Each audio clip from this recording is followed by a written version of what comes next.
Today I want to talk to you about the law of the bad apple.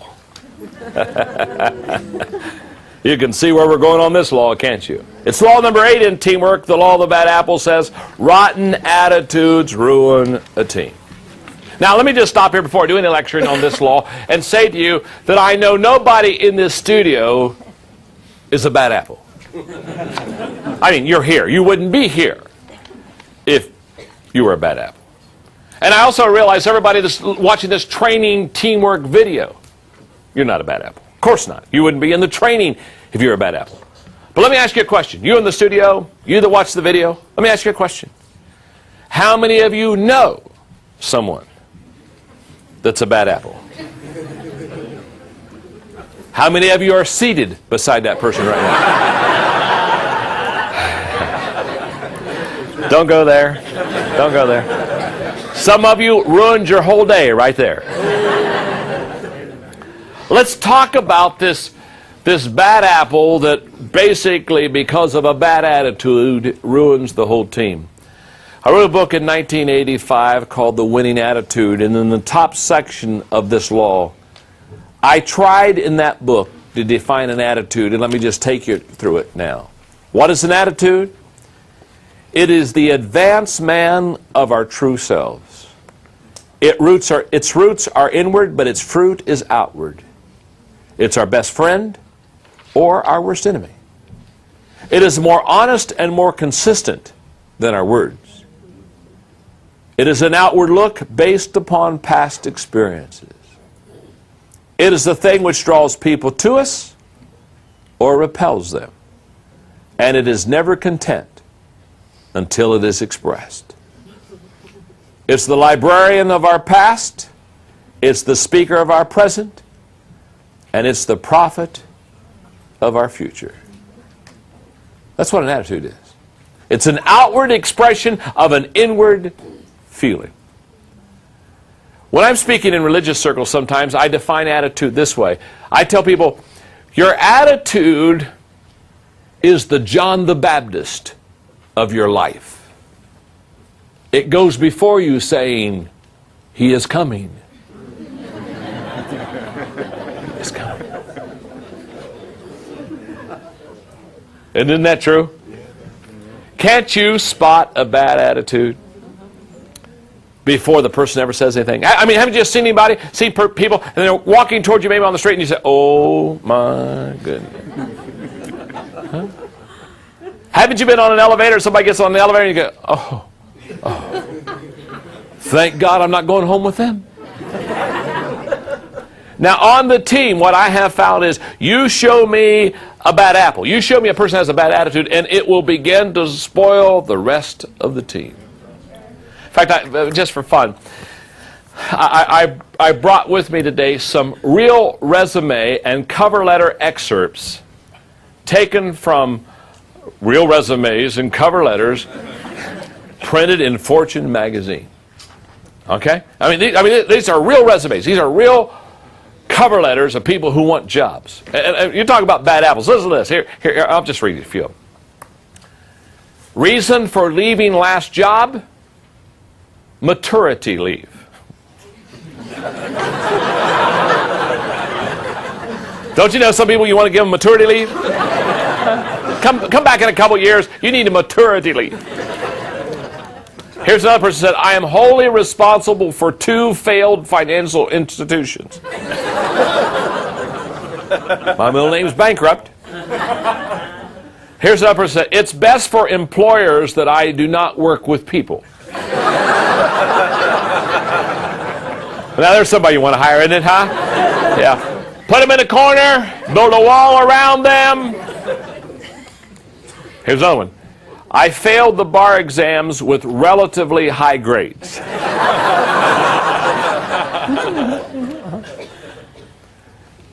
Here's another one.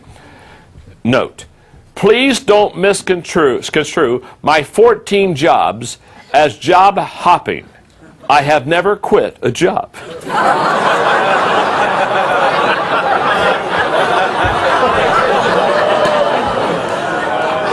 Oh, there There's a bad apple. Whoa, I've never quit a job. Hello? Reason for leaving last job. They insisted that all employees get to work by 8:45 a.m. every morning. I could not work under those conditions.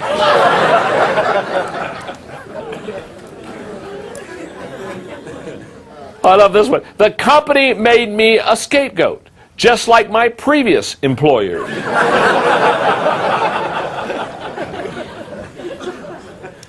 One more. The person was asked for references, and they put in their form, none.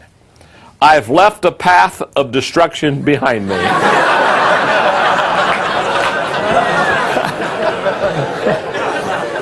Kind of says it all, doesn't it? Huh? Just kind of says it all. Now, let's talk about this bad apple attitude on the team that hurts the rest of the team members. Let me give you 4 attitude thoughts. Okay, here we go. Number 1, your attitude is a choice. Let's start there. And the reason I want to start there with your attitude is a choice is because I've taught on attitude for quite a while now, since I wrote a book back in 1985 on it. And I just want you to know, I run into adults all the time who somehow think that the attitude they have was given to them. They'll look and they'll say, well, yeah, I may have a bad attitude, but you don't realize who my parents were. You know, I wasn't toilet trained at the right age. Or I grew up in a bad environment, or I didn't get this, or I didn't have this. And they're wanting to blame everybody else for the attitude they have. Now listen to me very carefully. The attitude you have right now, let me tell you something about that attitude. Whether it's good or bad, whether you're a bad apple or a good apple or no apple, let me tell you something about your attitude. You chose it. That's why I don't feel sorry for people who have bad attitudes. I don't go out of my way to try to help people with bad attitudes and come over to them and say, oh, Missy, I'm so sorry you're feeling bad, and oh, I wish it were better for you, and oh, let's just hold hands and sing Kumbaya. No, Missy, if you've got a bad attitude, let me tell you something. Get a good one. It's a choice. And be honest with you, Missy, until you get a good one, do me a favor. Don't come around. Help us all. Leave. Yeah. Because I watch teams all the time try to pump up people with bad attitudes. I'm telling you right now, you don't need to be pumped out. If you've got a bad attitude, you need to be shipped out. Because it's a choice. The reason I don't feel sorry for people who have bad attitudes is you chose your lousy, stinking attitude. And can I tell you something? Until you fix it, don't come around. Just a thought.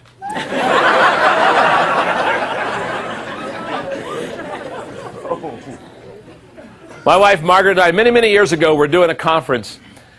We had about 400 in the conference, husbands and wives, doing a little bit of stuff on marriage.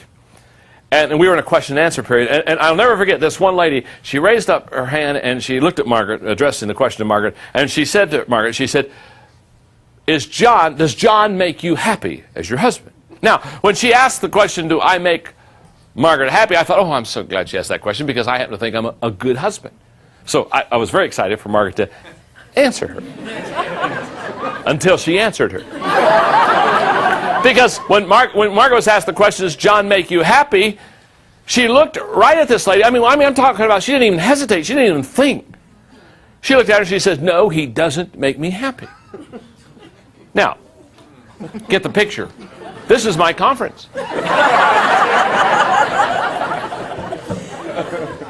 And I'm looking at Margaret, and immediately, I mean, people are stunned with what she's, no, he doesn't make me happy. And so I look at Margaret and I said, honey,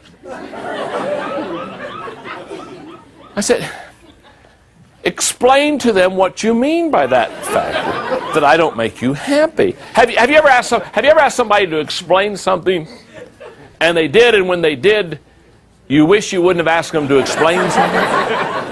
That's exactly what happened, because when I asked her, I said, well, explain what you mean, Margaret. Margaret said, well, okay, I'll explain. She said, she looks right back at this lady, and she says, in the first 6 months of our marriage, I realized John would never make me happy. Now, I don't know if you have the gift of discernment. But we're going downhill rather rapidly here. And then she said, thank God she said this, because she said, for the first 6 months, that's exactly what I expected, for him to make me happy. She said he had this little church and he worked hard all day, and I was teaching kindergarten, and I'd come home from teaching kindergarten and I'd be tired and he'd be tired. She said, I found out real quickly that my goal was not to wait on him to make me happy. And then she said something that was so powerful. She said, I realized 6 months into my marriage, the only person that can make me happy is me. And she said, when I took responsibility for my own happiness, she said, John has made my happiness even greater. Which I'm saying, whew. That was close. What Margaret was saying is, I'm responsible for my attitude. Not my husband, not my wife, not my boss, not the other team players. I'm responsible. Grow up. Get a life. It's a choice. Every once in a while I run into people that say, they're kind of grubby and say, what happened to you? Well, I got out on the wrong side of the bed. I wish it were that easy. If it were, I'd send you home.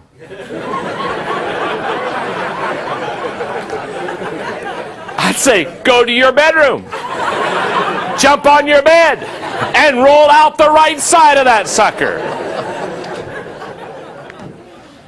Your attitude is a choice. The second attitude thought is that an attitude compounds when exposed to others. It compounds. Attitudes never stay with a person who has it. They're contagious. They spread. They multiply. You can't stamp them out. Attitude thought number 3. Bad attitudes compound faster than good ones. Isn't that true? You work hard to get a good attitude going. Bad attitudes carry their own weight. Huh? You say, what in the world happened to the team? Bad attitude got out. Began to compound. And number 4, attitudes have the power to lift up or tear down a team. In fact, here's the way this works. Great abilities plus rotten attitudes equal a bad team. Great abilities plus bad attitudes equal an average team. Great abilities plus an average attitude equals a good team. Only great abilities plus good attitudes equal a great team. Many teams are not successful because of an attitude issue. Not an ability issue, not a fact that they can't do something. It's an attitude issue. For most teams, I would say to you, you're only an attitude away from success. Just an attitude. It's not, can we get somebody more skilled? Oftentimes it's not, can we find somebody with greater ability? To be honest with you, many times it's, can we just change an attitude? Let me tell you, because I love this story. It's one of my favorite stories, but it's a great attitude story. It's about a salesman who went to this barber who was always negative. Now, first of all, let me stop here for a moment. How many of you know somebody, they're just always negative? You with me? Okay. Just think for a moment. We won't dwell long here because this is depressing. Picture them in your mind right now. Think of the feeling it brings you. I mean, haven't you all had one of these Excedrin headache days where you wake up in the morning and you just know it's not going to be a good day, and haven't you just laid flat on your back and looked up at the ceiling and said, Dear God, help me not to see so-and-so today. And then your spouse walks in the room anyway. But anyway.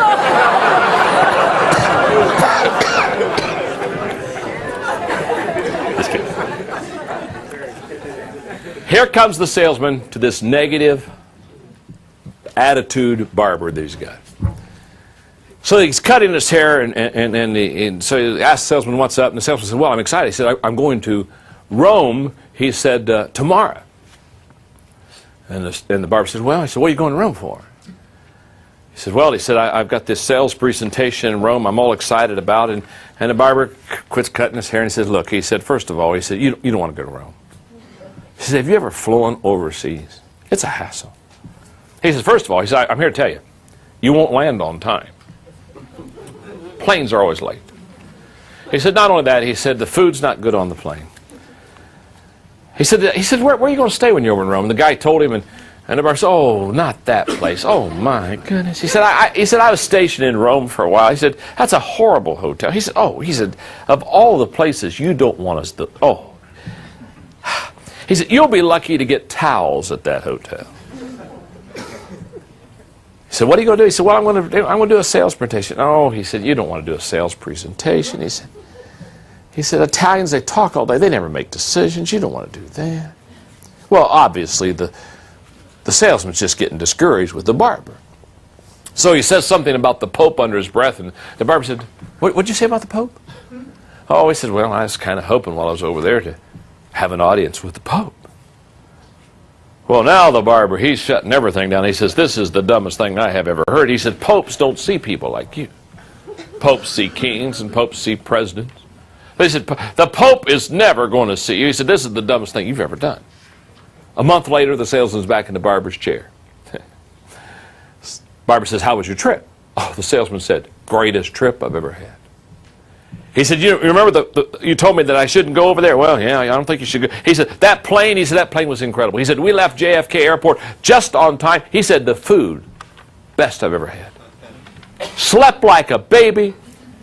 He said, the wheels of my plane landed, hit the runway exactly on time, perfect flight, great food, got in a taxi, went to that hotel you said I shouldn't stay at. He said, I was blown away. He said, when I got out of the taxi, there the people of the hotel were standing out in front of that hotel to greet me with towels in their hands. Said I had a balcony overlooking the Vatican. He said, it was the greatest place I've ever stayed in my life. Well, this is staggering the barber, who's not used to good news and can't handle good news. And he said, the greatest thing about the whole trip is I got to see the Pope. Now, the barber, he just stopped and everything. He's right in front of the guy. He said, what do you mean you got to see the Pope? He said, I've never met anybody that's seen the Pope. I've never talked to anybody that's seen the Pope. He said, I never thought you'd get to see the Pope. He said, that's for presidents and kings. He said, you mean you saw the Pope? Yeah, I saw the Pope. What did he say to you? He said, they brought me into this incredible room. It was ornate. I never saw so much art. I never saw so much gold in my life. He said there was a runner, a path towards the Pope clear at the other end of the room. And I looked way down there and I saw him standing there, and he said, it just humbled me. And he said, I just kind of bowed my head and I humbly walked across the room and head bowed, and I finally got to where he was, and I fell at his feet and I kneeled there, and he put out his hand and he says, my child, my child.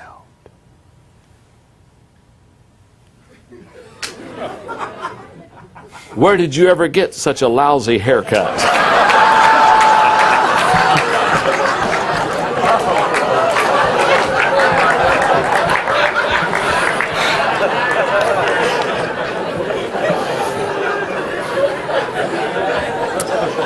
It says it all, doesn't it, huh? It says it all about our attitude and how we look at life. And all I want you to realize is the law of the bad apple says that a rotten attitude will ruin a team. And everybody knows you don't need a barber, not a negative one, on your team.